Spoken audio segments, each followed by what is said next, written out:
नमस्कार बच्चों, स्वागत है आपके अपने YouTube चैनल मेरिट नुमा एकेडमी में। इसके पहले हमारे अध्याय 5 की 2 क्लास हो चुकी है, पार्ट 1 एंड पार्ट 2। देखिए पार्ट 1 में हमने क्या क्या पढ़ा आपको बता दो, जिससे आप पीछे जाके उसको कवर कर सकें। देखिए इसमें बेसिक्स है, बेसिक्स प्लस 5.1 प्रश्नावली। उसके बाद आप पार्ट 2 में देखेंगे तो पार्ट 2 में हमारा है क्या 5.2।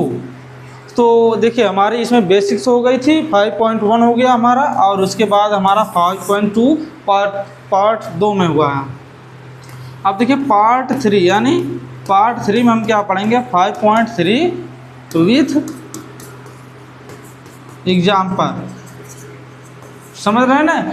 मैं बता दूं बच्चों आपको कि जो आप लोग क्लास देखते हैं, most of the important question आपके एग्जाम्पल ही होते हैं। क्योंकि देखिए आप अगर सेट उठा के देखेंगे तो सबसे ज़्यादा क्वेश्चन आपके एग्जाम्पल से ही पूछे जाते हैं, जिससे आप भी लगाना कतरा। जैसे देखिए आप एग्जाम्पल देखते हैं, आपको लगता है लगाया है तो इसे क्या लगाएं, इसीलिए एग्जामिनर जो वहाँ पे चालाकी करता है यही क्वेश्चन को सेट करके चला जाता है। जैसे आपने इसको कभी लगाया नहीं, आपको लगाने में थोड़ा परेशानी होती होगी। और टीचर भी कई लोग ऐसे करते हैं, आपको डायरेक्ट पर्सनली लगवाते हैं, तो इससे आप सावधान रहिए। सबसे पहले हम एग्जाम्पल लगाएंगे, उसके बाद फिर आगे प्रश्नावली के क्वेश्चन को सॉल्व करेंगे जितना हो पाएगा, जितना। देखिए हम कोशिश करेंगे कि इस क्लास में 5.3 पूरा हो जाए। क्योंकि एग्जाम्पल तो हमने मान के चलिए 5, 6, 7, 8 लिए हैं, तो थोड़ा उसमें टाइम लग सकता है, तो जिससे बड़ी वीडियो हो सकती है, लेकिन आप घबराइएगा मत। देखिए क्या मैं आपको बताने जा रहा हूँ। पहले आप देखिए कुछ बच्चे जो नए आए हैं इसी क्लास में, डायरेक्ट कहने का मतलब उनके लिए कुछ बेसिक्स बातें बता दी जाए और आप लोगों का कुछ रिवीजन भी हो जाएगा, ठीक है ना। देखिए क्या होता है, ये देखिए हमारा समांतर श्रेणी है, देख रहे हैं।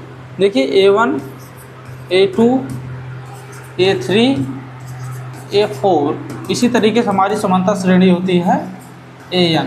समांतर श्रेणी का मतलब होता है दो क्रमागत पदों के बीच का अंतर कितना होता है, समान रहता है। यानी प्रत्येक जो श्रेणी होगी, प्रत्येक दी हुई श्रेणी के प्रत्येक 2 क्रमागत पदों का अंतर यानी सार्वंतर समान होता है।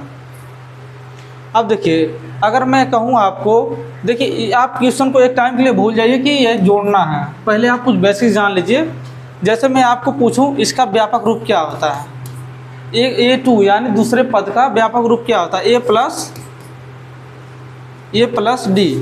इसी तरीके से आपका तीसरे क्या होता है, A प्लस 2D। यहाँ पे देखिए 3 है, इसीलिए यहाँ पे 2D लिखा है।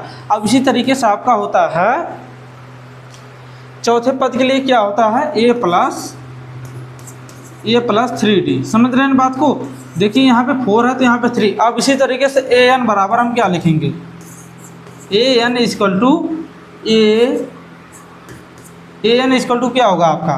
पहले देखिए A तो सब में जोड़े हैं ना। देखिए A यानी प्रथम पद सब में जुड़ा है, तो A plus N-1 into D। देखिए N-1 इंटू D मैं क्यों कह रहा हूँ, यहाँ पे देखिए अगर मैं कहूँ यहाँ पे N है तो इसके पहले का पद क्या होगा, इसके पहले का पद होगा N-1 ही ना। समझिए बात को। तो इसीलिए हमने लिखा है कि N-1 इंटू D। आपका देखिए Nवां पद का फार्मूला है, ये Nवां पद का फार्मूला है। ये देखिए Nवां पद है, ये देखिए प्रथम पद है, ये देखिए पदों की संख्या, पदों की संख्या। अब ये आपका हो जाएगा सार्वंतर। बस देखिए क्या, फार्मूले को रटना और समझना दोनों में बहुत अंतर होता है। अगर आप फार्मूले को रटेंगे तो समझ नहीं पाएंगे, अगर आप इसको समझेंगे तो रटने की ज़रूरत भी नहीं पड़ेगी और आप भूलेंगे भी नहीं। तो देखिए इसमें आपको पता चल गया कि AN बराबर होता है Nवां पद, और A बराबर होगा प्रथम पद, और N बराबर होता है आपका पदों की संख्या, और D आपका सार्वंतर होता है। अब देखिए D सार्वंतर है तो D के लिए भी एक फार्मूला हम लिख ही देते हैं, जिससे आपको कन्फ्यूजन हो। D बराबर होता है AN माइनस 1।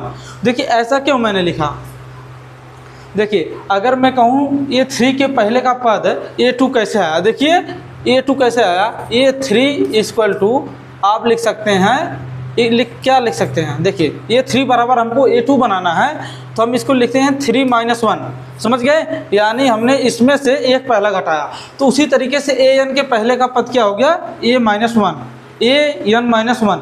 तो इसी तरीके से आपका D का फॉर्मूला बन गया।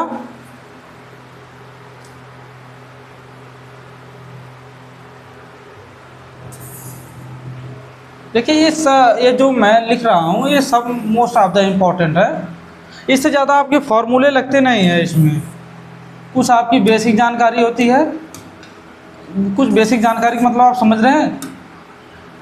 जैसे मैंने कहा आपको 1 किलोमीटर का 10 रुपये किराया दे रहा हूँ, तो अगले किलोमीटर में आप कितना बढ़ा दे रहे हैं, 5 रुपये, तो दूसरे किलोमीटर कितना किराया होगा, 15 रुपये।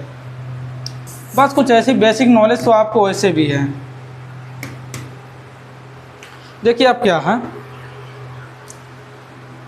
अब देखिए मैं कुछ आपको भी दोहरा रहा हूँ, जिससे आपको देखिए क्वेश्चन जिस पे लगाना हो तो जानना जरूरी है ना। देखिए अब हमें n पदों का, देखिए 22 पदों का योग ज्ञात करना है। तो देखिए योग के लिए हम इंग्लिश में किस शब्द का प्रयोग करते हैं, SN। SN मतलब होता है n पदों का योग। SN = n पदों का योग।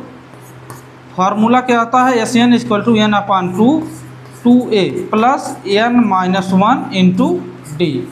समझ रहे हैं, ये देखिए हमारा क्या हो गया, ये हो गया हमारा फॉर्मूला n पदों के योग का। अब एक बात और आपको बता दूं, यहाँ पे मैं डैश करके लिखता हूँ, SN बराबर होता है n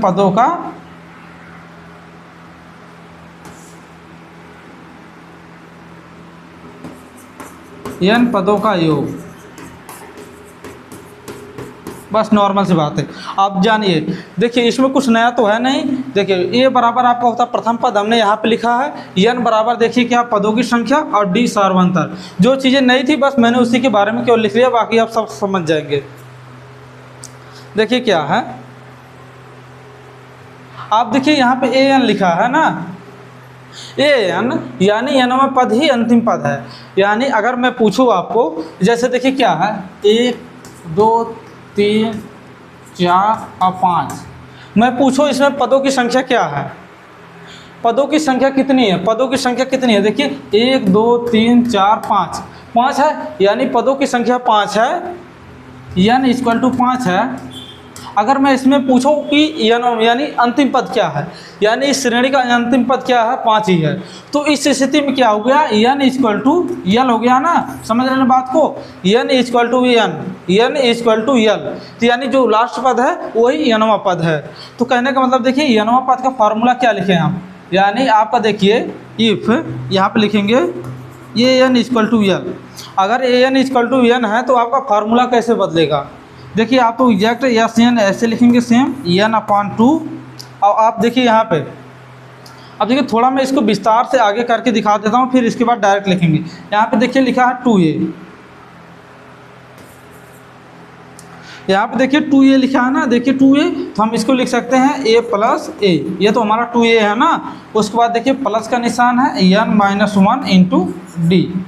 अगर आप देख पा रहे होंगे जो मैं आपको दिखाना चाहता हूँ, यहाँ से देखिए a + n - 1 × d। ये देखिए फार्मूला कितना है, nवां पद के लिए। तो nवां पद हमने क्या माना है, nवां पद l के बराबर है, तो यानी हमारा यहाँ पे फार्मूला हो जाएगा a + l। बस आपका देखिए दूसरा फार्मूला ये हो गया। बस इतनी ही चीज़ें आपको करनी हैं। आप इसका एक बार स्क्रीनशॉट लेंगे, उसके बाद अब हम क्वेश्चन को डायरेक्ट सॉल्व करेंगे।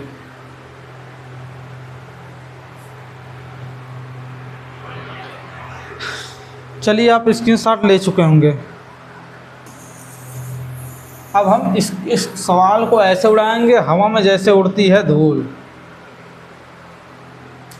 देखिए क्या, पहले आप क्वेश्चन को एक बार आराम से पढ़ेंगे, आराम से पढ़ने के बाद आप उसमें समझेंगे कि हमें क्या क्या मिला है, मतलब किस किस चीज़ का मान हमें मिला, क्या ज्ञात करना है। देखिए पदों का योग ज्ञात करना डायरेक्ट लिखा है, तो आप ऐसे लिखेंगे। देखिए क्वेश्चन को सॉल्व करना कैसे, आपको पहले इस तरीके से आप लिखेंगे।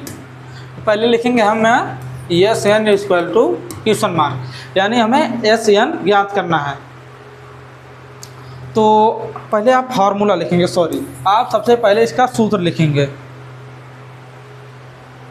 आपको पता है कि योग ज्ञात करना है, तो S n equal to n upon two 2a plus n minus 1 into d. अगर आप सोच रहे हैं कि मैंने यहाँ दूसरा फार्मूला क्यों नहीं लिखा, क्योंकि भाई देखो इसमें अंतिम पद या एनवां पद दिया ही नहीं है। इसमें पूछा 22 पदों का योग ज्ञात करना है, यानी पदों की संख्या दिया है लेकिन एनवां पद नहीं दिया है। समझ रहे हैं इन बात को। अब देखिए फार्मूला है ये हमारा, तो देखिए इस फार्मूले पे हमें रखने के लिए कुछ कुछ चीज़ों की ज़रूरत होगी। जैसे देखिए ए का मान हो गया, एन का मान हो गया, डी का मान हो गया, और एस एन तो हमें ज्ञात करना। पहले हम इस तरीके से लिखेंगे n S N equal to question mark same. अब देखिए एन का मान कितना है, यानी 22 पद यहाँ पे लिखा है। देखिए प्रथम 22 पद, उसके बाद आप देखिए क्या है, यहाँ पे देखेंगे ए का मान कितना है 8। उसी तरीके से आप देखेंगे यहाँ पे डी का मान कितना है। डी का मान देखिए किसी भी दो पद को लीजिए और दूसरे पद में से पहले को घटा दीजिए। यानी देखिए अगर इन दोनों को हम ले तो इसमें दूसरा पद क्या है, तो 3 है। 3 में से हमें 8 को घटाना इक्वल टू हमारा -5 आ गया। यहाँ तक हो गई। अब देखिए क्या फार्मूले में और कुछ या क्वेश्चन में दिया नहीं दिया, तो अब डायरेक्ट हम इस पर मान लिखेंगे। देखिए S N equal to same रहेगा, क्योंकि इसका मान हमें ज्ञात करना। एन बराबर हम रखेंगे 22। देखिए यहाँ तो 22 हमने लिखा। उसके बाद देखिए यहाँ पे 2 है, यहाँ पे देखिए 2 गुणे ए लिखा है, यानी 2 इंटू ए यानी 8। देखिए ए का मान हमें कितना मिला है 8। उसी प्रकार हम प्लस का चिन्ह लगाएंगे। एन का मान हमें कितना मिला 22।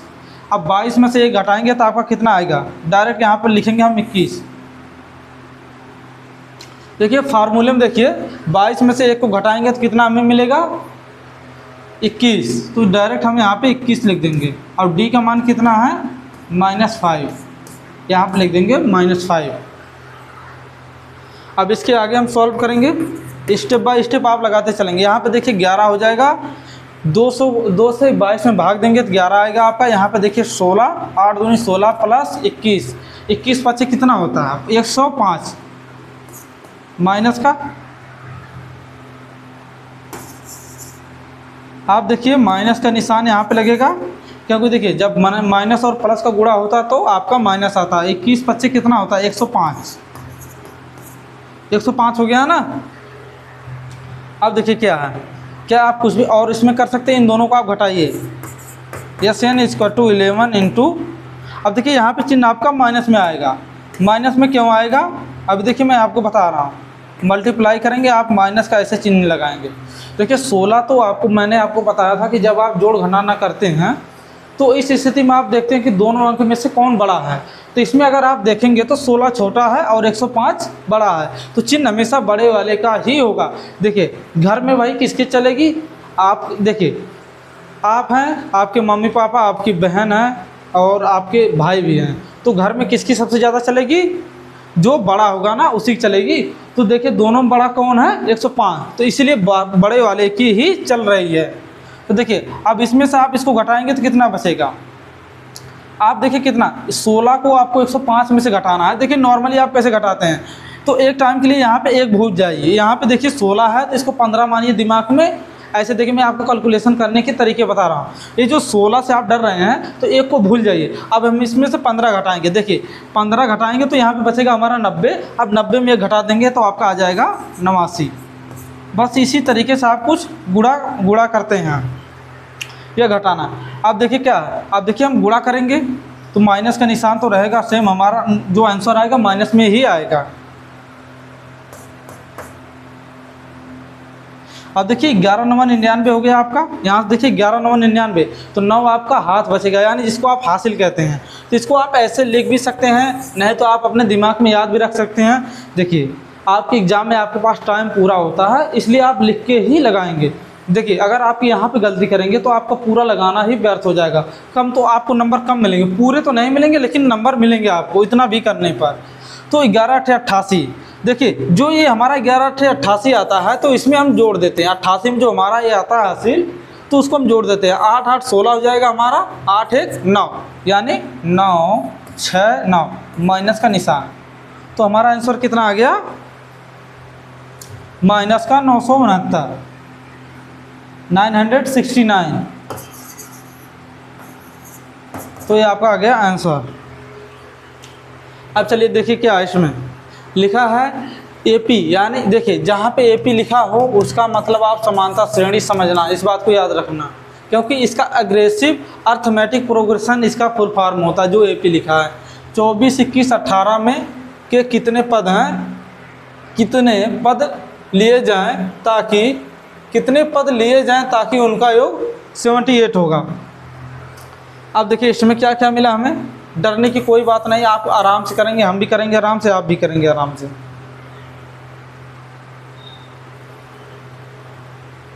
देखिए क्या है, पहले आप फॉर्मूला लिखेंगे SN = n/2 2a + n-1 × d, बस यही आपका फार्मूला।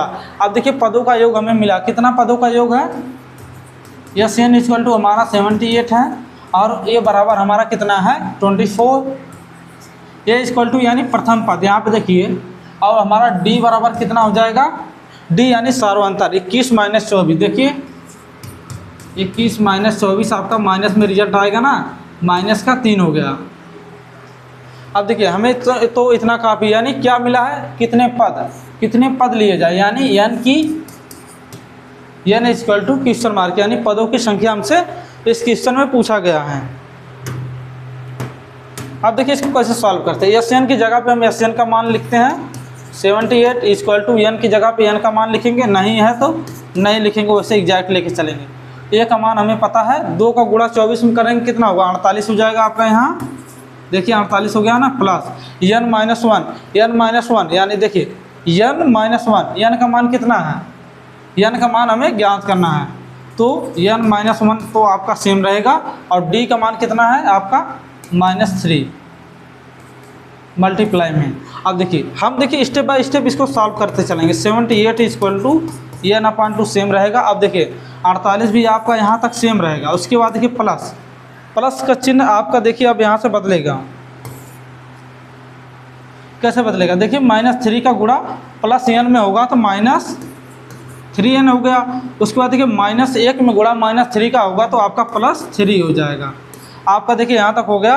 अब देखिए क्या 48 2 कितना होता है, 48 और 3 कितना होगा 78। अब देखिए क्या इसके आगे हम स्टेप थोड़ा कम करते जाएंगे ना, देखिए पहले आप जोड़िए 48 और 3 कितना होगा आपका, 48 और 3 आपका कितना होगा n/2, इसको सेम लिखिए, 48 और 3 51 हो गया ना आपका, देखिए 51 - 3n ये हो गया। अब देखिए क्या है, जो ये 2 है 2, अब देखिए जो n है ना इसका n का मल्टीप्लाई हम सब में करेंगे, देखिए इन दोनों में हम n का मल्टीप्लाई कर देंगे, n का मल्टीप्लाई करेंगे और देखिए 2 को इधर ले जाएंगे, क्योंकि 2 वास्तव में इधर का है। देखिए आपको पता कि जब 2 चीज़ें गुणे में होती है, देखिए कैसे होता है हमारा, देखिए ये हमारा है 2x = 5x + 3। अगर मैं कहूँ आपको यहाँ पे x का मान क्या होगा, सॉरी वहाँ पे y लिखेंगे हम, y। अगर मैं पूछूँ आपका यहाँ से x का मान निकालना है तो आप जानते हैं क्या करते हैं, x = सेम रहेगा 5y, तो यहाँ पे रहेगा 5y + 3 अपान में। आप देखिए जितनी भी संख्याएं उधर होंगी सभी के नीचे हम एग्जैक्ट यही 2 को लिख देंगे, देखिए 2 यही फॉर्मेट है, यानी 2 इधर जाएगा। देखिए अब देखिए यहाँ से हम स्टेप को ज़्यादा सॉल्व करेंगे, देखिए 78 दूना कितना होता है, 78 दूना, अगर देखिए आपको 78 दूना नहीं आ रहा है तो इस तरीके से करिए ना, 8 दूनी 16 यहाँ पे लिखेंगे, 16 हो गया ना, एक हाथ लगा, 7 दूनी 14, 1 15 हो गया आपका। देखिए ये सॉल्व हो गया इधर का। अब देखिए n का मल्टीप्लाई इन दोनों में करेंगे, 51 और 3 में, तो 51 n, उसके बाद देखिए -3n²। बस अब देखिए हमारा क्वेश्चन सॉल्व होने वाला है। अब इसको हम यहाँ पे करेंगे सॉल्व। अब देखिए क्या आपको, देखिए क्या है, इसको इस तरफ ले जाना है। देखिए क्या है 156 को हमें, देखिए क्या, अब देखिए एक आपको नहीं दिख रहा कि हमारा द्विघात समीकरण बनता हुआ दिखाई दे रहा, तो देखिए द्विघात समीकरण को लिखने का एक तरीका होता है, जो आपकी बड़ी वाली घात होगी यानी स्क्वायर की घात होगी उसको पहले लिखते हैं, उसके बाद उससे छोटी वाली घात, उसके बाद अचर पद आपका लिखते हैं। देखिए आपका क्या हो जाएगा 3n² माइनस का रहेगा सेम, उसके बाद प्लस 51n, उसके बाद आपका हो जाएगा -156 = 0। यही ना हुआ आपका, देखिए यही ना होगा, यही ना होगा। अब देखिए क्या है, इसके आगे देखिए बहुत आसान है। अब देखिए इसको माइनस को हटाना है, क्या हम दोनों पक्ष में माइनस का गुणा कर दें? इससे देखिए क्या कोई संतुलन, देखिए आप किसी भी चीज़ को देखिए किसी में बंटवारा आप करेंगे, अगर दोनों पक्ष में बंटवारा बराबर करेंगे तो किसी को नहीं तकलीफ होगी। तो इसीलिए हम क्या कर रहे हैं, दोनों पक्ष में माइनस से गुणा करेंगे, माइनस से गुणा दोनों पक्ष में, दोनों पक्ष में। अब देखिए माइनस से गुणा इसमें करेंगे तो ये हो जाएगा आपका प्लस 3n²। यहाँ पे देखिए माइनस 51n, उसके बाद देखिए यहाँ पे प्लस है तो ये माइनस है तो यहाँ पे आपका प्लस हो जाएगा, इक्वल टू आपका 0। क्योंकि आपको पता है कि 0 में माइनस से गुणा करो या किसी से चीज़ से गुणा करो तो आपका आंसर क्या आएगा, 0 ही आएगा। अब देखिए क्या है, आप देखिए यहाँ पे क्या है, आप देखिए गुणा करने का एक तरीका,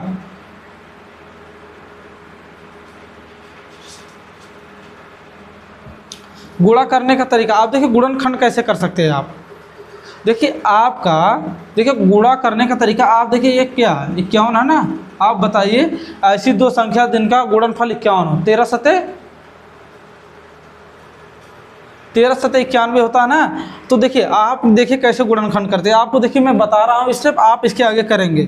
देखिए क्या है, 156 और 3 का गुणा, 156 और 3 का गुणा आप करेंगे, 156 और 3 का गुणा करेंगे तो कितना आएगा आपका, 156 गुणे 3 तो 6 3 18 हो जाएगा आपका। देखिए 156 का 3 में गुणा करना, पहले आप गुणा कीजिए, उसके बाद मैं आपको बता रहा हूँ कैसे करना है। 6 3 18 हो जाएगा आपका, 5 ये 15 1 16 हो जाएगा। उसके बाद 3 का 3 1 4। अब देखिए क्या आ गई, ये संख्या हमारी आ गई है 468, 468 ना। अब मुझे बताइए कोई ऐसी दो संख्याएं, इनकी आपको ऐसी दो संख्या ज्ञात करनी है, ऐसी दो संख्या ज्ञात करो जिनका गुणनफल 468 हो। तो आप बताइए कौन सी ऐसी दो संख्याएं हैं जिनका गुणनफल 468 होगा। तो देखिए जब आपको संख्याएं पता चल जाएंगी तो एक बात का और ध्यान देना है, जो ये आपका 51 है, जो ये आपका 51 है, तो उन दोनों संख्याओं को आपको इस तरीके से जोड़ना या घटाना है कि उनका योगफल हो या घटाना, उसका मान -51n आना चाहिए। देखिए ये मैं आपको द्विघात समीकरण पढ़ा चुका हूँ। अगर आपको यहाँ पे बातें नहीं समझ में आई तो आप जाके उस वीडियो को देखेंगे तो आपको इसमें से आसानी से समझाया गया। देखिए क्या, ऐसी दो संख्या, मान लीजिए x और y है, x और y दो संख्याएं हैं, इनका गुणनफल आया 468। तो देखिए क्या है, तो अब हमें इन दोनों संख्याओं को ऐसे रूप में लेना है, यानी देखिए कोई संख्या आप प्लस में लीजिए, कोई लीजिए माइनस में। देखिए यहाँ पे देखिए क्या स्थिति बन रही है, यहाँ पे देखिए दोनों संख्याएं प्लस में नहीं होंगी, इस बात को ध्यान रखिएगा। देखिए या तो आपकी x माइनस होगी या तो y प्लस होगी, ठीक है ना। तब तो आपका रिजल्ट क्या आएगा, माइनस में आएगा। ऐसा क्यों, देखिए x की स्थिति में x बड़ा होना चाहिए तभी आएगा आपका। एक स्थिति और भी बन रही है, दोनों माइनस में रहें तो आपका रिजल्ट माइनस में आएगा। तो देखिए आपकी ऐसी स्थिति बन सकती है, ऐसी भी बन सकती है, दोनों में से जो स्थिति आपकी बने वही आप करके ले आएंगे ना। देखिए यहाँ पे n के मान आपके 2 मिलेंगे, मैं आपको क्यों बता रहा हूँ, यहाँ पे n का मान आपके 2 मिलेंगे, n के मान आपके 2 मिलेंगे।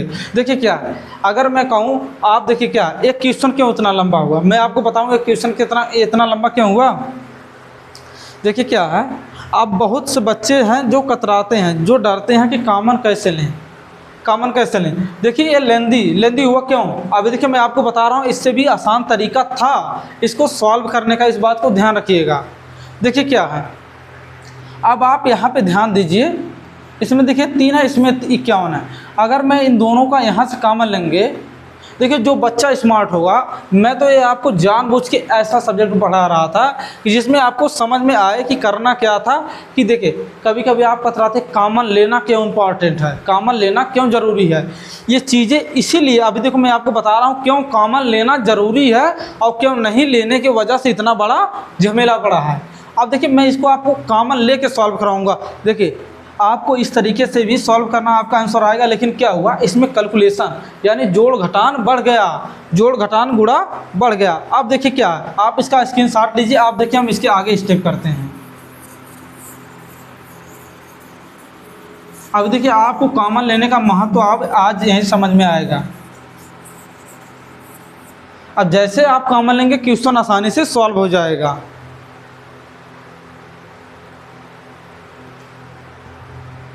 देखिए क्या, अब देखिए 3 यहाँ पे कॉमन है, 3 इसमें भी कॉमन है। देखिए आपका ये तो 156 एग्जैक्ट सेम रहेगा, इक्वल टू इसमें देखिए 3 निकला, 3 दूनी 6 होता है ना, 3 एक नम 3 होगा यहाँ पे, 3 सत्ते 21, 17 3 51 होता है, आपको इतना पता है। यहाँ पे n हो जाएगा, यहाँ पे माइनस n स्क्वायर, यही ना है। अब देखिए क्या, अब देखिए अब देखिए 3 कहाँ पे जाएगा। अगर मैं कहूँ आपको 3 ये देखिए जो चीज़ें बराबर में होती है ना वो एक दूसरे को काटती हैं। तो अब देखिए 3 से जब आप इसको काटेंगे तो यहाँ पे कितना बचेगा, 3 पच्चे 15, 3 दूनी 6, यानी आपका यहाँ पे 52 हो जाएगा, यहाँ से 3 कट जाएगा। अब देखिए ना हमने एक कॉमन नहीं लिया, उसकी वजह से कितना लेंदी सब्जेक्ट बन गया। इसीलिए मैं कहता हूँ जो चीज़ें बनाई गई ऐसा मत समझिएगा कि आप अरे भाई हम कॉमन क्यों लेते हैं, कॉमन क्यों लेते हैं। ऐसी चीज़ों को सॉल्व, यानी अगर आप यहाँ पे कॉमन नहीं लेते तो वही आप करते ना गुणा भाग, उतनी बड़ी संख्याओं का गुणनखंड करना आपके लिए आसान नहीं होगा। हालांकि आपका आंसर वैसे भी आएगा जैसे मैंने बताया था। अब देखिए यही चीज़ें आप यहाँ पे लिखेंगे। अब देखिए n स्क्वायर यहाँ पे है, 70n यहाँ पे है, यानी 70n माइनस n स्क्वायर। अब देखिए इस चीज़ को यानी 52 को हम ले जा रहे हैं इस तरफ, तो यहाँ पे हो जाएगा माइनस 52 इक्वल टू 0। अब देखिए यहाँ पे हो जाएगा n स्क्वायर माइनस का n square plus 17n minus 52 equal to 0। अब देखिए हम माइनस का गुणा कर देंगे दोनों पक्ष में, तो यहाँ पे हो जाएगा आपका n square plus 17n minus, यहाँ पे हो जाएगा आपका सॉरी अब माइनस, हम देखिए माइनस से गुणा तो हम सभी में करेंगे ना जितने भी अंक हैं हमारे। देखिए यहाँ पे माइनस हो जाएगा 17n, आपका यहाँ पे हो जाएगा प्लस 52 इक्वल टू 0। आप देखिए गुणनखंड करना कितना आसान हो गया। यहाँ पे देखिए 52 का गुणा इसमें कीजिए, n स्क्वायर का कौन सा गुणनखंड है, यानी n स्क्वायर का देखिए क्या है यहाँ पे देखिए क्या है 52, यहाँ पे देखिए n है, n के स्क्वायर के में अगर एक का गुणा करेंगे तो कोई फर्क पड़ेगा नहीं पड़ेगा। तो 52 इंटू 1 इक्वल टू आपका हो गया 52। 52 किसका, दो संख्याएं ऐसी लीजिए जिनका गुणनखंड 52 हो। देखिए पहली संख्या हम लेते हैं 13 और दूसरा 4, तो हमारा कितना आ गया 13 चौका 52। तो हमें कितना लाना -17, तो यानी हम दोनों संख्याओं को माइनस में लेंगे, -13 और -4, तब जाके हमारा आएगा -17। अब देखिए n square minus 13n minus 4n आपका यहाँ पे हो जाएगा प्लस 52 इक्वल टू 0। अब देखिए क्या है इसके आगे, देखिए यहाँ पे देखिए इन दोनों में कॉमन क्या है, n माइनस 13। अब देखिए आपका यहाँ पे अगर मैं कहूँ, आप देखिए यहाँ पे माइनस है तो हमें यहाँ पे जो आएगा कॉमन लेने के बाद वो भी माइनस में रहना चाहिए। तो हम यहाँ पे कॉमन लेंगे 4, -4 का, +4 का नहीं -4 का हम कॉमन ले रहे हैं। तो हमारा हो जाएगा n माइनस 13 चौका 52 होता है, आपका 13 हो गया यहाँ पे इक्वल टू 0। अब देखिए यहाँ पे n के दो मान हुए, n बराबर एक तो 4 आया और n बराबर आपका आया 13। तो यानी देखिए पदों की संख्या क्या है, कितने पद लिए, जब 4 पद लेंगे तब भी आपका कितना आएगा 78। देखिए ऐसा क्यों हो रहा, अभी देखिए मैं आपको बताऊं, यहाँ पे n के दो संभावित मान क्यों, आपको ऐसा कोई नहीं बताएगा, मैं आपको बताऊंगा कि n के दो संभावित मान ऐसे क्यों हैं। अब चलिए हम पहले इसको हम करते हैं, आप स्क्रीनशॉट लीजिए, मैं आज आपको बहुत डिटेल से पढ़ाऊंगा। अब देखिए यहाँ पे दो मान हुए, तो आपको क्या कन्फ्यूजन नहीं हुआ कि एक ही श्रेणी में इतने पदों का योग हमेशा, देखिए आपको तो यही पता होगा कि ये जो श्रेणी है जहाँ तक लिखेंगे बस ये निश्चित पद ही होंगे, तो उनका योग कितना हो जाएगा 78। अभी देखिए मैं आपको समझा रहा हूँ कैसे आया 78। और देखिए 4 पद लेंगे तब भी आपका योग 78 आएगा, और 13 पद लेंगे तब भी आपका योग 78 आएगा। अभी देखिए क्यों, अब देखिए हम इसके आगे चलते हैं ना। मैं आज आपको पूरा हर एक डिटेल, कोई भी टॉपिक छोड़ूंगा नहीं।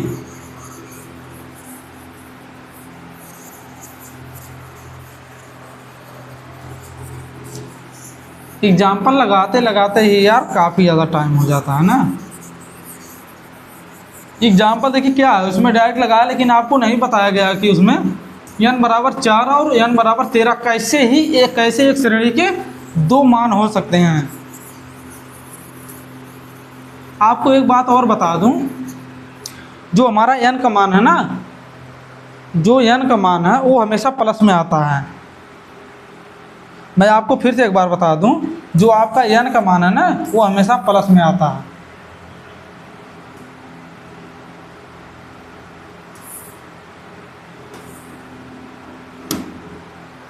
अब देखिए कैसे,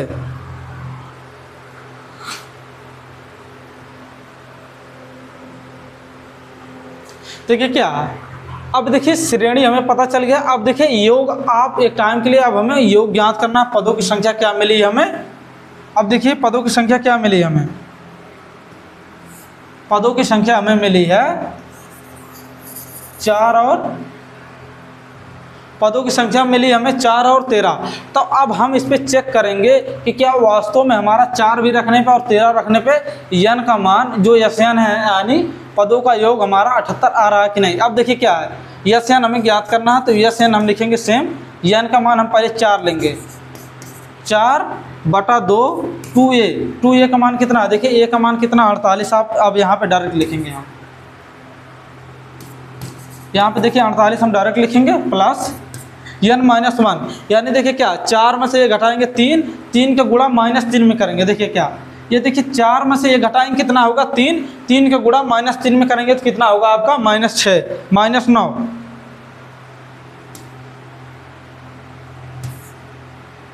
तो आपका हो गया -9, यहाँ पे हो गया ना। अब देखिए क्या है, अब इसको हम हल करेंगे। देखिए यहाँ पे 2 हो गया आपका, 4 को काटेंगे 2 से तो कितना आएगा 2।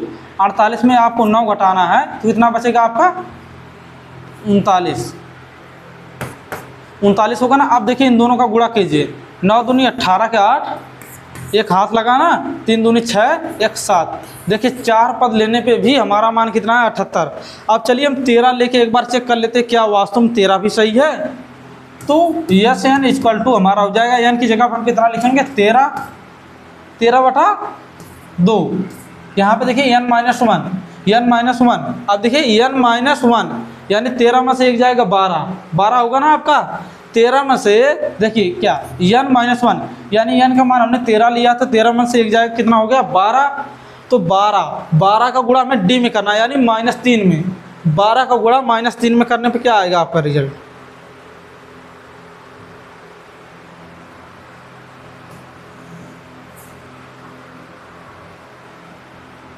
यहाँ पे लिखेंगे माइनस, आप लिखिए 12 × 36, तो आपका कितना आ गया 36, माइनस का 12 × 36। तो देखिए क्या हुआ, आप बताइए क्या आपका ये 78 आया मान या नहीं आया, आएगा या नहीं, आ जाएगा बहुत आसानी से। अब देखो मैं कुछ चीज़ें इसको लगाने से पहले आपको कुछ चीज़ें समझा दूँ। जैसे देखिए हमने लिखा 2 4, ठीक है ना।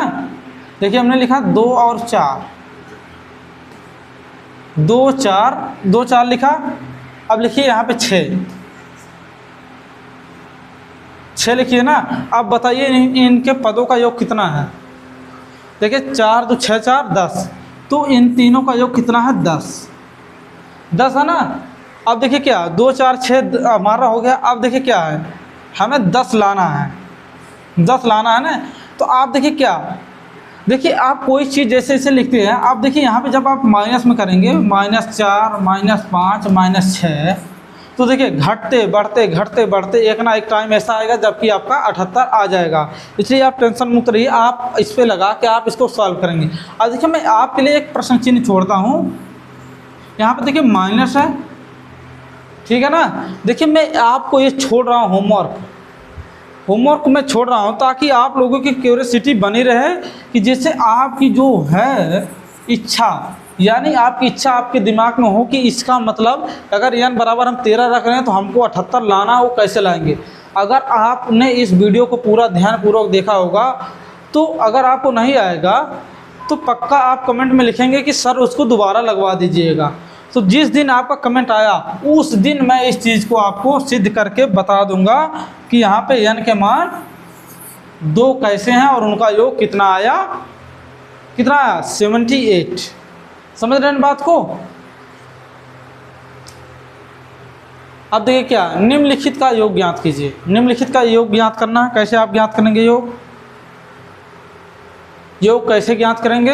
अब देखिए इसमें चुनौती क्या है आपकी, यहाँ पे देखिए आपका माइनस है ना, यहाँ पे देखिए क्या है, यहाँ पे आपका देखिए जब 13 में 2 से भाग देंगे तो आपका कितना आएगा, कितना आएगा बताइए, 6 दूनी 12 होता है ना, 6.5। तो आपका देखिए गुणा ऐसे -36 आ रहा है ना, सबसे ज़्यादा पहले आपकी इसी में है, इसी में है कि आपको कैसे उसका मान भाई उतना आ गया, 78 कैसे आ गया। इसीलिए तो मैं आपको छोड़ रहा हूँ ताकि आप लोग इसमें सोचें, तो सोचें कैसे भाई 78 आएगा। जब आप सोचेंगे तभी जाके आप कमेंट करेंगे, जब लगा नहीं पाएंगे। देखिए भाई गूगल का सहारा मत लीजिएगा, गूगल और AI का सहारा मत लीजिएगा, आप अपने दिमाग से लगाइएगा, पहले दिमाग से लगाइएगा, इस बात को याद रखिए। अब देखिए क्या है, प्रथम n धनात्मक संख्याओं का योग कितना होता है, n × n+1/2। ये क्या है,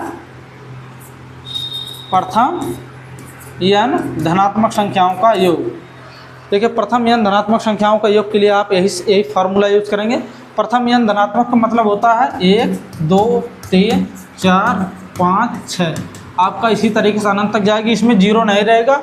देखिए यहाँ पे धन लिखा, आपको वैसे भी पता कि इसमें सभी धनात्मक संख्या होंगी। अब क्वेश्चन क्या, प्रथम 1000 धन पूर्णांकों का योग ज्ञात कीजिए, धन पूर्णांक।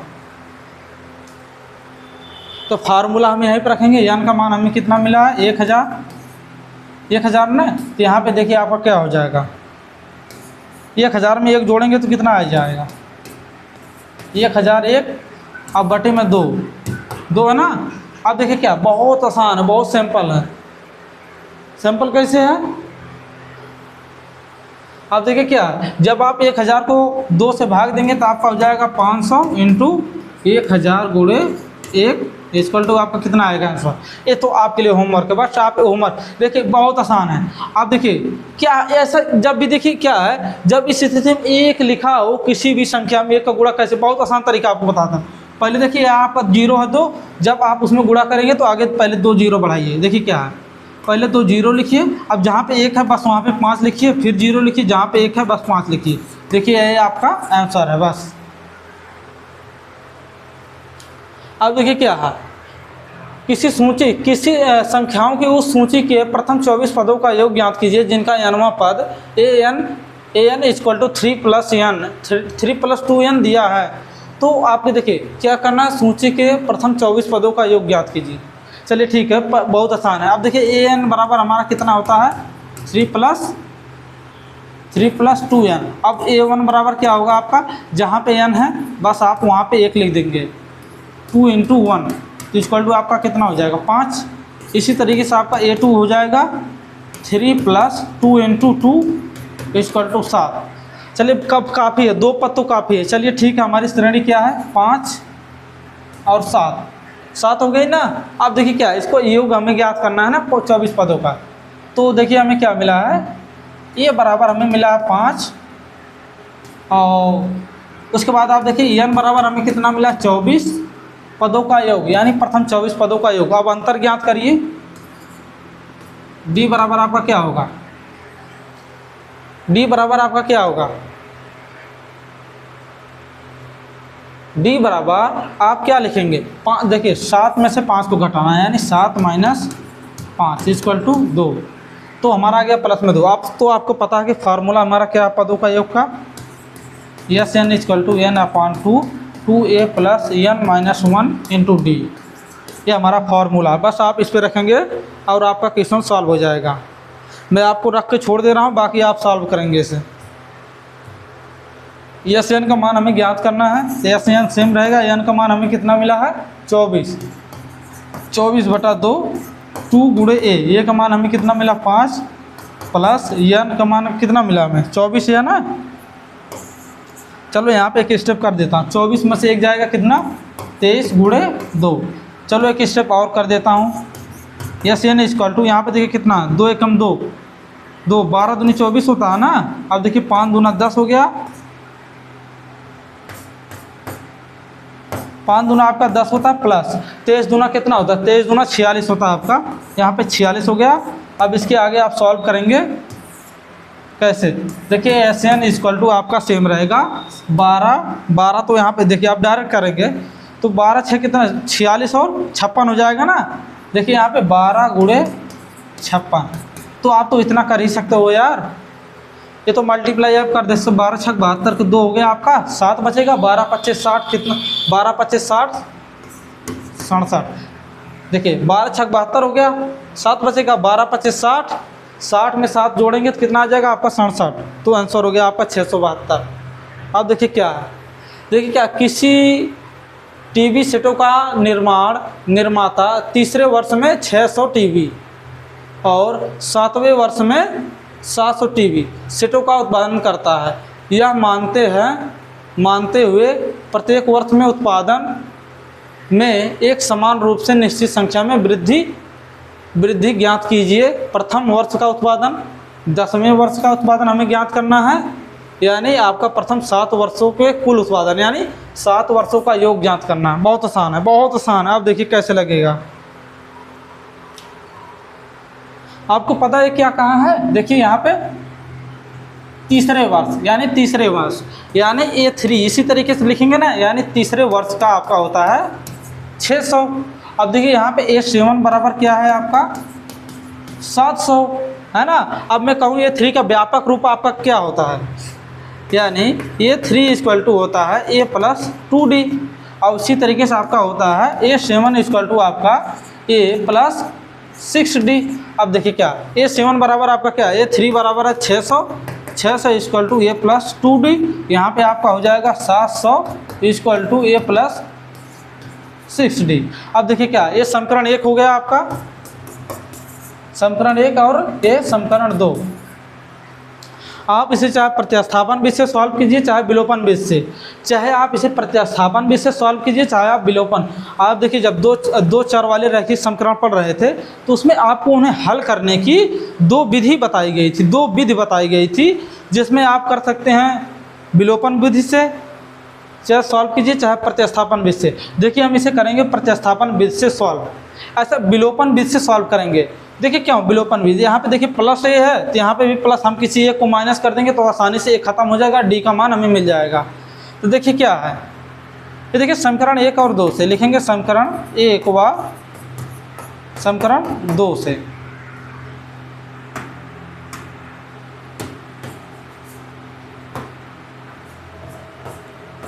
एक व 2 से, बस नॉर्मल सी बातें हैं। अब देखिए क्या 600 बराबर है ना, अब देखिए समीकरण 1 व 2 से, तो आप लिखेंगे 600 equal to A plus 2D। अब देखिए समीकरण 2 को किस फॉर्मेट में लिखेंगे, 700 माइनस में लिखेंगे, क्योंकि देखिए हमें A को ख़त्म करना है तो समीकरण 2 में हम माइनस से, देखिए क्या समीकरण 2 को समीकरण 1 में से घटाने पे बस यही बातें आप लिखेंगे, माइनस ये यहाँ पे हो जाएगा -6D आपका यहाँ पे हो जाएगा। जब आप इसको सॉल्व करेंगे तो यहाँ पे देखिए क्या है, ये तो देखिए कट गया। अब देखिए यहाँ पे कितना माइनस का कितना आएगा 100 आ गया। यहाँ पे देखिए कितना है +2 है, -6D प्लस 2D -6D, तो आपका कितना रिजल्ट आएगा तो -4D। बस नॉर्मल सी बात है। अब देखिए माइनस माइनस प्लस हो जाएगा, आपका D बराबर यहाँ से कितना निकलेगा, D इक्वल टू 25। अब देखिए आपको D का मान पता चल गया तो आप किसी भी समीकरण में रख के आप A का मान निकाल लीजिए। पहले हम समीकरण किसी में भी लिखेंगे, तो चलिए समीकरण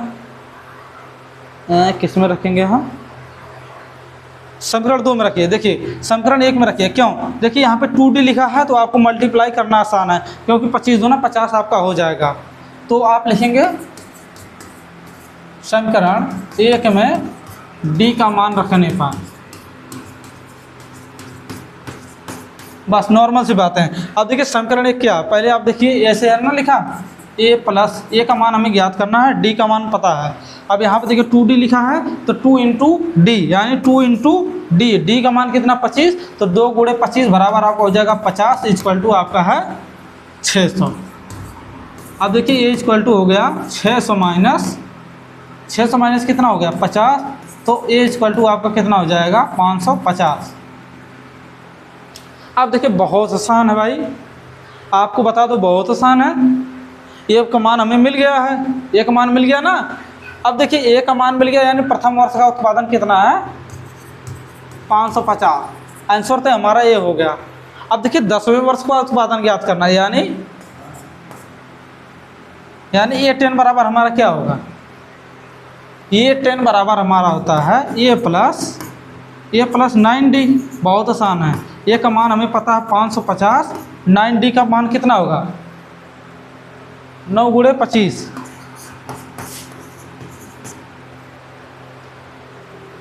9 गुणे 25 करेंगे तो आपका कितना आएगा, देखिए क्या है यहाँ पे देखिए आपका 550 है सेम। अब देखिए क्या है, अगर आप मान लीजिए 9 को 10 मानेंगे तो 10 का गुणा 25 में करेंगे तो आपका कितना आएगा 250। अब मैं कहूँ आप इसमें से केवल 25 घटा दो तो अब आपका कितना बचेगा, 1000 में 25 घटाएंगे तो कितना बचेगा आपका 975। तो आपका यहाँ पे हो गया प्लस 975। बहुत आसान है। अब देखिए क्या है, अब देखिए जोड़ना कैसे, वो भी आसान तरीका है। यहाँ पे देखिए आपका 50 है ना, तो आप इसमें 25 ले जाके इसमें जोड़ देंगे तो कितना हो जाएगा 1000। अब यहाँ पे 500 है आपका, तो 1000 और 500 कितना हो गया 1500, यहाँ पे 25 है आपका, तो आपका हो जाएगा 1525। तो ये आपका हो गया इसका आंसर, यानी 1525 आंसर हो गया आपका 10वें वर्ष का उत्पादन। अब आप इसी तरीके से देखेंगे, क्या देखिए 10वां वर्ष का तो हमें मिल गया, कितना हुआ देखिए 9 5 कितना होता है 14 15 आपका हो जाएगा 25, तो 1525 तो आंसर हो गया। अब देखिए क्या हाल है, अब हमें तीसरे क्वेश्चन को सॉल्व करना है। इसमें देखिए ये तो हमारा मेन क्वेश्चन है, इसके अंदर है हमारे 3 क्वेश्चन, 2 तो हमने सॉल्व कर लिए, अब हमारा बचा तीसरा। तीसरे को कैसे सॉल्व करेंगे, देखिए बहुत नॉर्मल सी बातें हैं। इसको देखिए हम इरेज करते हैं।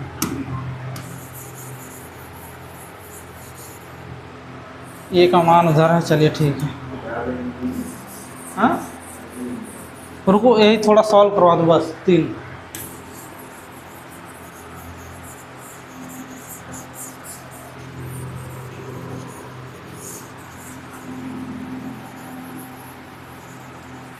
अब आपको देखिए श्रेणी बनाना है, बस केवल आपको देखिए क्या करना है, प्रथम पद। अब देखिए हमें क्या है 10 पदों का योग ज्ञात करना है, तो बहुत आसान है, यानी 7 वर्षों का है, यानी S7 इक्वल टू आपका n/2, n/2 हो जाएगा ना। देखिए n की जगह पर आपका क्या लिखेंगे, n की जगह ही आप लिखेंगे 7 क्यों, क्योंकि इसमें कहा गया है कि कुल 7 वर्ष है, यानी जो हमारी पदों की संख्या अगर आसान भाषा में समझे यानी वर्ष है, यानी वर्षों की संख्या कितनी हो गई 7/2 हो गया आपका यहाँ पे। उसके बाद देखिए क्या है आपका यहाँ पे 2a होता है, तो 2 गुणे a का मान हमने निकाला है 550, तो 550 को अगर 2 से गुणा करेंगे तो आपका कितना आ जाएगा 1100 आएगा ना। 5 दूना 10 कि 1100 हो गया। उसके बाद आप देखिए 2a है, उसके बाद क्या है आपका n-1, n-1 का होगा कितना n-1, तो आपको पता है n का मान कितना 7 में से 1 घटाएंगे तो आपका आएगा 6। चलिए 6 हो गया। उसके बाद d का मान कितना आया है, d का मान हमें यार इसके पहले हमने निकाला था, कितना था d का मान,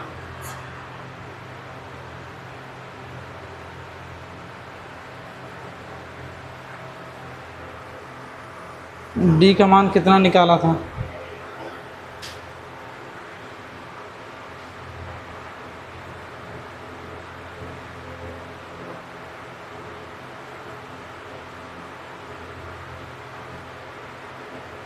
डी का मान हमने शायद 25 निकाला था, यही ना। डी का मान चलिए ठीक, हाँ 25 निकाला था, क्योंकि 25 दूना 50 करके हमने वहाँ पे सॉल्व किया था। तो हमारा डी का मान कितना है 25, तो 25 छक्का कितना होगा 25 दूना 50 होता है आपका, 5 3 15 150 हो गया है यहाँ पे, यही ना होगा। 150 होगा ना। आप देखिए 150 हो गया, तो आप देखिए यहाँ पे कितना होगा 3.5। तो आप देखिए इसको जोड़िए कितना हो जाएगा आपका 11 1 1250, 1250 हो गया ना। देखिए कितना हो जाएगा आपका 1250। 1250 से यार मल्टीप्लाई करने से अच्छा आप उसको वैसे ही लिखो 7/2। अब देखिए 1250 हो गया, तो आपका यहाँ पे 7 है। अब 2 से आपको कितने काटना है, 2 से आपको 1250 को काटना है। तो देखिए 2 छक 12 होता, 2 दूनी 4 होता, 2 पच्चे 10, यानी 625। तो आपका देखिए यहाँ पे कितना आएगा 7 पच्चे 35। तो आपका हो गया यहाँ पे 7 पच्चे 35। तो आप यहाँ पे देखिए क्या हुआ, आपका 3 बच गया ना। देखिए 35 में जब आप 5 लिखे हैं तो 3 बचा, तो 7 दूनी 14, 3 17 हो गया। आप देखिए आपने कितना बचा, एक बचा, तो 7 छक 42 1 43। तो आपका हो गया यहाँ पे 4375, सॉरी वाला हो गया। देखिए आपने कितने आसानी से क्वेश्चन सॉल्व किया। तो आप देखिए क्या, हमको उदाहरण लगाते लगाते ही लगभग लग रहा है कि 1 घंटे हो गए होंगे। 1 घंटे नहीं तो कम से कम 40-45 मिनट हो गए होंगे। बीच में थोड़ा ब्रेक लेते हैं, उसके बाद हम फिर से कल यानी नेक्स्ट डे आपको इसकी पार्ट 3 यानी पार्ट 4 मिलेगी, जिसमें हम ट्राई करेंगे कि और जल्दी से क्वेश्चन को लगाएं।